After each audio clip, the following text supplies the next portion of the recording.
Hi, and welcome to day 24 of the Dry Jan plan. Today, I want to talk about mindset. As we are running into the last week of Dry January, mindset and the way we think around alcohol is so important. I can't emphasize that enough because, as I've said before on previous episodes, willpower is like a battery. It just runs out. Do you remember that advert with the Duracell bunny where they put Duracell batteries in one bunny and cheap batteries in another bunny? And the Duracell bunny kept going, but eventually the Duracell bunny runs out. And that's what it's like with our willpower. And I've covered, if you want to look back on decision fatigue and how many decisions we need to make in the daytime, actually depletes our willpower. So when it comes to the end of the day, we're sort of decisioned out. We don't want to make any more decisions. We just want to chill out and relax. And that's why evening drinking can become so difficult and so mentally straining if we're trying to take a break, because at the end of the day, we're just shattered and we just haven't got any willpower left. So I really want to hone in on mindset. And I'm using a book today, and it's by Dr. Caroline Leaf, and she is a South African neuroscientist lady who I follow, and she talks a lot of sense. And today she's put brainy tip, which is what a tip she gives every day. Worry and fear can cause neurochemical chaos in the brain and impact your mental and physical well-being. And then she goes on to say we can only truly focus on one thing at a time. Multitasking is a myth, according to Dr. Caroline. We can, in theory, do many things at once, but we will not do any of these things well. The same can be said of what we choose to think about. If we choose to focus on our fears and concerns, we allow them to take over our minds, shaping our future thoughts, words and actions, and worrying almost never changes a situation. And that is so true. We get what we focus on.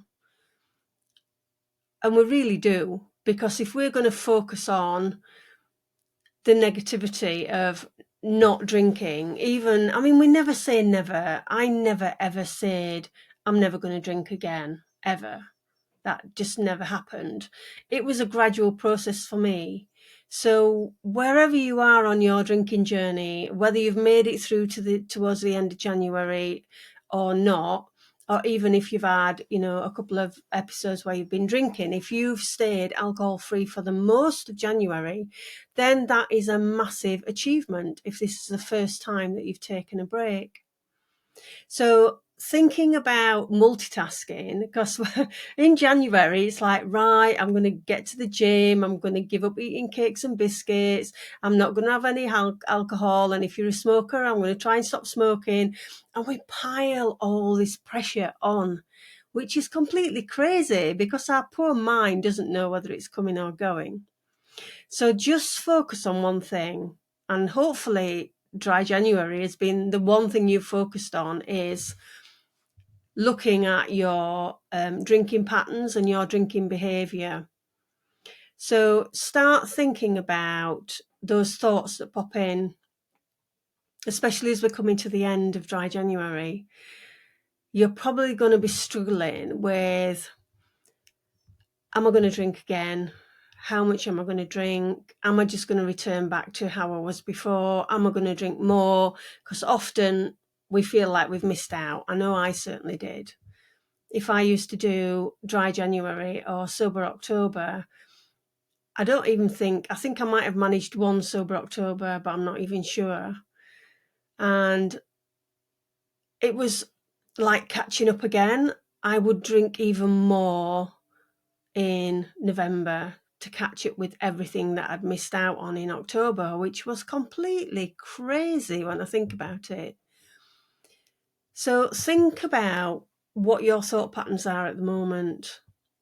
Think about the benefits of the months that you've had off, or even whatever time you've had off during January, and really sit down and contemplate February and what's going to happen. it would be really important for you to sit down and make a plan on what's going to happen. Because if you just drift into February and drift back to your old drinking habits, then have you really benefited from dry January? Have you really learned anything?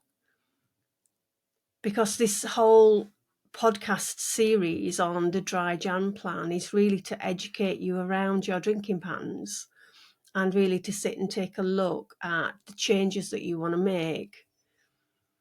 So no multitasking, just one thing to think about, and that is, where are you intending to go with your drinking patterns? And that's all I've got to say today. It's a short and sharp one. So I'll leave you with that thought, and I'll catch you again tomorrow. Take care. Bye.